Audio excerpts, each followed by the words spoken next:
영국 총선 아직 최종 투표 결과는 나오지 않았지만 보수당의 승리가 확실시되고 있습니다. 하지만 연립정부 구성 등 앞으로 갈 길은 순탄치 않아 보입니다. 국제부 연결해 자세한 소식 들어보겠습니다. 김종욱 기자. 네, 국제부입니다. 네, 선거 전날까지만 해도 한치 앞을 알 수 없는 총선이었는데 보수당이 큰 차이로 이긴 것은 다소 뜻밖의 결과 아닐까요? 네, 그렇습니다. 이 시각이면 대략 최종 결과가 나올 것으로 예상이 됐지만 조금 더 시간이 걸리는 것으로 보입니다. 일단 출구조사에서는 보수당이 과반 의석에 근접한 316석을 얻을 것으로 예상됐습니다. 현재 의석보다 10석 늘어난 것이고요. 전체 의석수가 650석이니까 단독 과반에 필요한 326석에는 역시 10석이 모자랍니다. 보수당과 함께 각각 270석 안팎을 차지하며 치열하게 경쟁할 것으로 예상됐던 노동당은 일단 출구조사에서는 239석을 얻는 데 그칠 것으로 예상됐습니다. 그러면 희비가 엇갈린 두 당수의 소감을 잠시 들어보시겠습니다. And above all, I want to bring our country together, our United Kingdom together, not least by implementing as fast as we can the devolution that we rightly promised and came together with other parties to agree, both for Wales and for Scotland. We haven't made the gains we wanted in England and Wales, and in Scotland, we've seen a surge of nationalism overwhelm our party.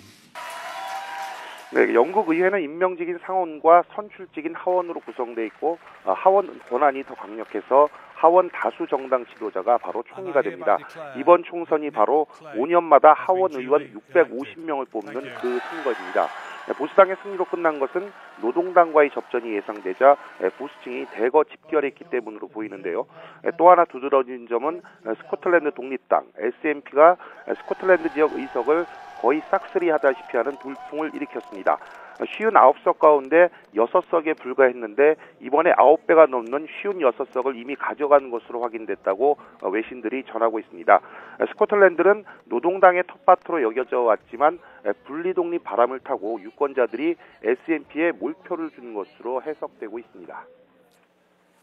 네, 이제 관심사는 재집권에 성공한 보수당의 앞날인데 과반 의석을 확보하지 못해 과연 순항할 수 있을까 하는 우려가 나오고 있지요.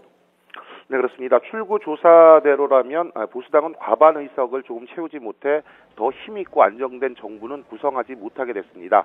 다른 정당들과 연립정부나 정책 연대를 이뤄야 하는데 그것도 수월치는 않아 보입니다. 제3당으로 약진한 SNP와 대립각을 세워온 터라서 지금처럼 자유민주당과 연정을 유지하기 위한 협상에 힘쓸 것으로 예상됩니다. 하지만 연정이 어떻게 되든 SNP가 대약진하면서 스코틀랜드 독립주민투표를 다시 주장할 가능성이 있습니다. 그렇게 되면 민족주의의 부상으로 영국 내 분열이 더 심해질 것이라는 우려가 나오고 있고요. 또 두 번째로는 영국의 유럽연합, EU 탈퇴 여부를 둘러싼 논란도 더 거세질 것으로 보입니다. 보수당은 기존 경제정책 등은 유지하면서 2017년까지 EU 탈퇴를 묻는 국민투표를 진행할 예정입니다.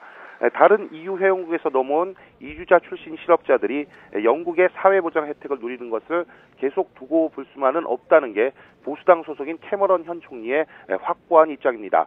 노동당 등 영국 좌파 정당들은 탈퇴를 반대해왔지만 보수당의 승리로 국민들이 EU 탈퇴 지지를 하는 것으로 확인된 셈이어서 EU도 바짝 긴장하고 있습니다. EU는 영국과 EU 협정 개정 협상을 하지는 않을 것이고 또 개정하려면 EU 28개 회원국 모두가 동의해야 할 만큼 보수당 뜻대로는 되지 않을 것이라고 밝혀왔습니다. 보수당은 승리의 샴페인 거품이 채 꺼지기도 전에 연정 구성과 EU 탈퇴 문제 등으로 벌써 안팎으로 험난한 여정을 예고하고 있습니다. 지금까지 국제부에서 전해드렸습니다.